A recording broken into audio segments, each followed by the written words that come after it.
Bismillahirrahmanirrahim. Assalamualaikum warahmatullahi wabarakatuh. Alhamdulillahi rabbil alamin, wassalatu wassalamu ala asyrafil anbiya'i wal mursalin sayyidina wa maulana Muhammadin wa ala alihi wa sahbihi ajma'in, amma ba'du. Pertama dan yang paling utama, puji syukur marilah senantiasa kita panjatkan kehadirat Allah Subhanahu wa Ta'ala yang tidak henti-hentinya memberikan nikmat-nikmatnya yang banyak yang tidak terhingga kepada kita semua. Di antaranya kita masih tetap diberi nikmat iman, nikmat Islam, nikmat kesehatan, dan nikmat panjang umur. Sehingga pada hari ini, pada malam hari ini, kita mulai kembali taklim setiap ba'da maghrib di bengkel ini. Salawat dan salam semoga Allah limpahkan pada junjungan kita baginda Nabi besar Muhammad sallallahu alaihi wasallam beserta para keluarganya, para sahabatnya, dan kepada kita sebagai pengikut ajarannya. Dan marilah kita awali taklim kita dengan membaca surat Al-Fatihah. Mudah-mudahan kita semua mendapatkan ilmu yang bermanfaat, diberikan kesehatan oleh Allah Subhanahu wa Ta'ala, diberikan rizki yang banyak, yang halal dan yang berkah, serta dimudahkan urusan-urusan kita, dan mudah-mudahan kita semua diberkahi oleh Allah Subhanahu wa Ta'ala. Ala hadhihi niyyah wa ala kulli niyatin shalihah wa ila hadratin Nabi Mustafa Rasulullah sallallahu alaihi wasallam wa ila muallifi hadzal kitab Asy-Syaikh Imam Barakatul Anam Abdullah Ba'alawi Al-Haddad rahimahullah nafa'ana Allah bi wa bi ulumi fid dharain amin. Al-Fatihah. A'udzu billahi minasy syaithanir rajim. Bismillahirrahmanirrahim. Alhamdulillahi rabbil alamin. Ar-Rahmanir Rahim. Maliki yaumiddin. Iyyaka na'budu wa iyyaka nasta'in. Ihdinas siratal mustaqim. Siratal ladzina an'amta 'alaihim ghairil maghdubi 'alaihim waladdallin. Amin. Marilah kita lanjutkan taklim kita, pembahasan kitab An-Nasaihud Diniyah ini. Sekarang halaman 74. 1, 2, 3, 4, 5, 6, 7, 8, 9, baris ke-9 dari atas. Halaman 74, baris ke-9 dari atas.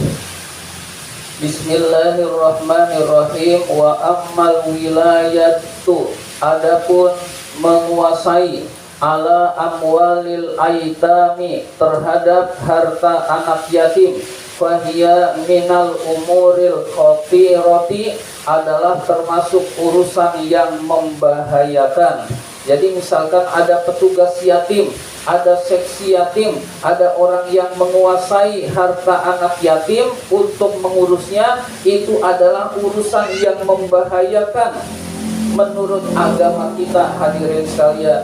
Jadi menurut agama itu jabatan amanah, menurut Islam jabatan itu amanah, yaitu beban yang berat yang harus dipikul, yang nanti akan dipertanggungjawabkan di hadapan Allah. Tapi menurut orang-orang sekarang itu nganggapnya fasilitas, kenikmatan, padahal jabatan itu amanah. Di antara jabatan adalah mengurus harta yatim, itu termasuk urusan yang membahayakan. Fiha usrun wa masyaqqatun, di dalam hal itu ada kesulitan dan kesusahan. Jadi mengurus harta yatim harus benar hati-hati, karena kalau tidak hati-hati ada yang kemakan menjadi api neraka yang akan membakar diri kita, na'udzubillah min dzalik. Jadi harus kehati-hatian, karena harus teliti, kemudian harus dibagikan secara tepat, mana yatim piatu, mana piatu. Nah, itu juga harus kita bedakan, hadirin sekalian. Yatim piatu itu sangat berhak untuk mendapat perhatian khusus. Yatim itu juga sangat berhak, piatu juga berhak. Ada orang yang tidak mampu tapi bukan yatim piatu, itu dibedakan, hadirin sekalian. Jadi harus dibedakan, karena kalau keliru memberi, apalagi memberinya asal-asalan, maka sangat khawatir orang tersebut salah dan dianggap dosa oleh Allah Subhanahu wa taala dan dosanya besar, hadirin sekalian. Jadi perlu kehati-hatian. Fayam bagi maka sebaiknya wa yata'akkadu mengokohkan alaman bulia bidzalika terhadap orang yang diamanahkan terhadap yatim itu, ayyubaliho bersungguh-sungguh fil ihtirazi di dalam menjaga, wal ihtiyati dan bersungguh-sungguh di dalam kehati-hatian. Jadi harus betul-betul menjaga. Jadi jangan harta yatim dikasihkan ke orang siapa saja, itu nggak boleh. Jadi jangan harta yatim semua orang bisa menikmati. Nauzubillah min dzalik. Pengurusnya dosanya besar. Jadi perlu kehati-hatian di dalam pembagian, hadirin sekalian. Wa ayyajtahidan dan bersungguh-sungguh ghayatul ijtihadi di dalam dengan kesungguhan yang sangat fi hifzi amwalihim di dalam menjaga harta anak yatim, wa tanmiyatiha dan mengelolanya. Jadi mengelolanya perlu kehati-hatian dan perlu penjagaan. Misalkan ada acara, lalu acara itu anak yatim diundang untuk rekreasi. Nah ini yang bahaya, hadirin sekalian. Rekreasi itu kan bukan cuma anak yatim, ada pengurus, ada pejabat, ada orang-orang yang diajak. Nah itu harus dipilah-pilah, jangan sampai harta anak yatim kemakan juga oleh mereka-mereka yang bukan yatim, hadirin sekalian. Nah itu yang sangat berat itu di situ. Nah kalau jadi ada acara di ruangan itu juga perlu diperhatikan. Diperhatikan apanya, hadirin sekalian? Diperhatikan jangan sampai kegiatan acara itu semuanya dari harta yang untuk anak yatim, itu tidak boleh. Harus ada pemilahan. Ini dana kepanitiaan, ini dana yang khusus buat yatim. Jangan dana yatimnya buat makan-makan mereka semua, maka itu adalah tidak hati-hati. Nauzubillah min dzalik. Jadi perlu benar-benar kehati-hatian ketika kita mengurus harta anak yatim, hadirin sekalian.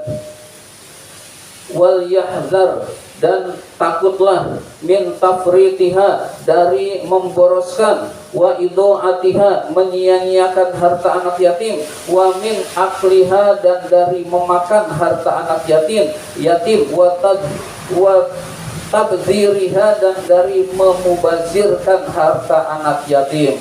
Jadi pokoknya urusan harta anak yatim itu harus benar-benar tepat sasaran. Ini yatim berhak diberikan, ini bukan yatim tidak berhak diberikan. Kalau yang tepat itu kan di Indonesia ada yatim piatu, ada piatu, hadirin sekalian. Nah, harta anak yatim itu juga untuk ketiga hal ini, yatim piatu, yatim dan piatu. Yatim piatu itu ayah ibunya meninggal dunia, yatim ayahnya meninggal dunia, piatu ibunya meninggal dunia. Nah, selain ketiga ini jangan, hadirin sekalian, jangan diberi. Tapi kalau ada orang yang khusus berpesan ini untuk yatim ya, piatu nggak termasuk, dia benar-benar harus diberikan ke yatim. Yang piatu nggak boleh termasuk, hadirin sekalian. Kalau ada amanatnya begitu. Kalau tidak ada amanat, ya berarti buat ketiga hal ini, yatim piatu, yatim dan piatu. Tapi kalau ada benar-benar berpesan, saya pesan nih buat yatim saja, piatu nggak termasuk, maka piatu tidak boleh ikut kebagian. Nah ini tentang pengelolaan harta yatim, betul-betul perlu kehati-hatian agar kita tidak dimurkai oleh Allah Subhanahu wa taala. Faqad qala Allah taala, Allah Subhanahu wa taala berfirman, wa atul yatama, berilah anak-anak yatim itu amwalahum, harta-harta mereka, wala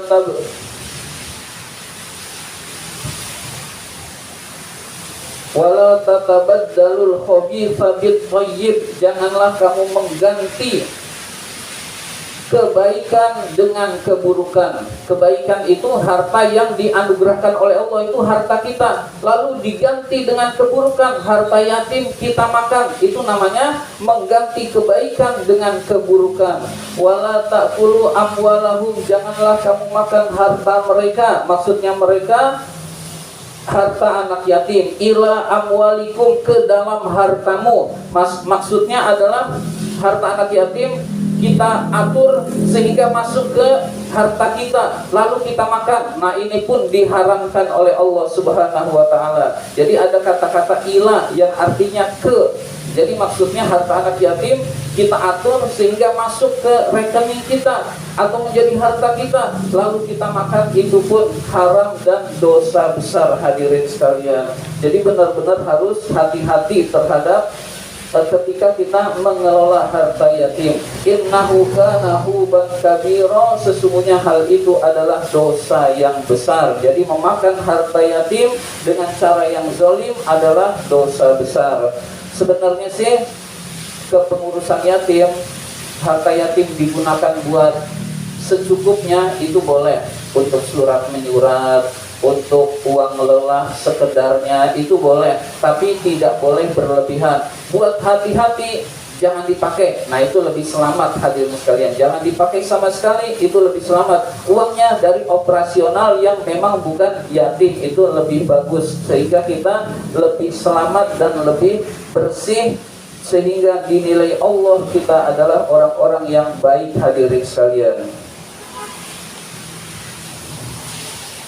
Wa qala ta'ala, Allah Subhanahu wa ta'ala berfirman, innal ladzina ya'kuluna amwalal yatama, sesungguhnya orang-orang yang memakan harta anak-anak yatim zulman, secara zalim, innama, sesungguhnya mereka ya'kuluna, memakan, fi butunihim, di dalam perut-perut mereka, naron, api neraka. Jadi memakan harta yatim hakikatnya memakan api neraka. Ini sebetulnya berlaku buat semua yang haram. Yang haram diharapkan oleh Allah, memakannya sama dengan memakan api neraka. Korupsi memakan api neraka. Termasuk diantaranya yang kita bahas kali ini, harta yatim kita makan, maka seperti memakan api neraka. Wa sayaslauna sa'ira, orang tersebut akan masuk ke dalam neraka sa'ir.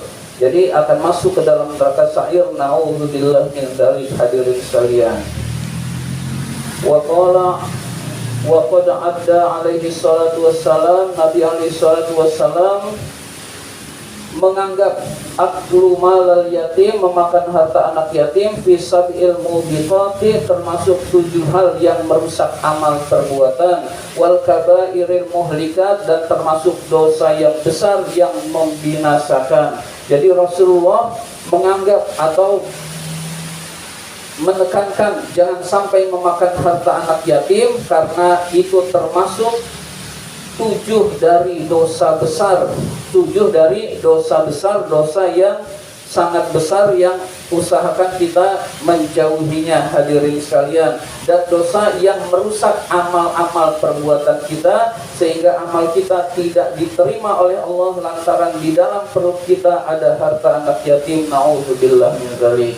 Demikian pembahasan kita kali ini. Terima kasih atas perhatian. Mudah-mudahan kita semua Allah jaga dari yang diharapkan dan kita bisa taat pada Allah Subhanahu wa taala. Amin ya rabbal alamin. Allahumma inna na'udzubika min ilmin la yanfa wa qalbin la yakhsha wa amalin la yurfa wa du'ain la yusma. Amin ya rabbal alamin. Wa billahi taufiq wal hidayah. Wassalamualaikum warahmatullahi wabarakatuh.